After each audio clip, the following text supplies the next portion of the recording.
All right, today I'm going to show you some attacks from turtle that can be very useful in a sport judo setting. All right, so we bow, usually in tight turtle position. There's a couple different things that I like to do.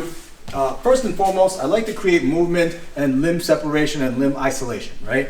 A lot of the times when they're very, very tight with the elbows in and then they're protecting the neck, it's very difficult to be able to create this.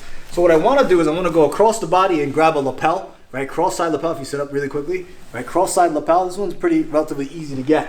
So once I have the cross-side lapel on the back of the neck here, I'm going to block this leg and I'm going to sit Eugene to the side here, okay? A lot of the times if I'm able to create this, then I could sit him and then I could go control, seatbelt grip, and then eventually look to put my hooks in and all this stuff. But it's not very easy to force your opponent to just sit into your lap. So in order for Eugene to prevent this, he needs to bring his elbow out to create a nice strong base to resist it. Okay, so resist, resist, resist, and then he's going to want to fight back to his stomach. And as he's fighting back to the stomach, that's when I slide a hand in across to the cross collar, right? It's very difficult when the person's locked up really tightly, right? Lock up tight, don't let me get the hand, for me to be able to grab any hold of a collar grip. It's almost going to be very impossible.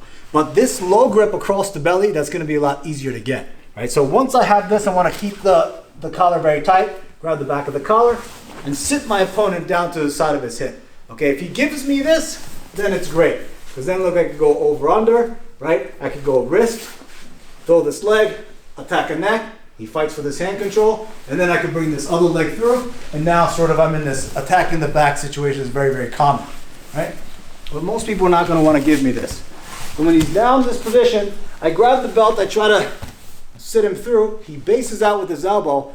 As he's returning his body backwards to the mat to go back into turtle position, that's when I feed this hand to the opposite collar, okay? And there's many different finishes from this position, but my favorite is as I'm coming back up here, I step this leg over and I'm gonna bring this head through to this hole, do a forward roll, and now I'm in this British Strangle position, right?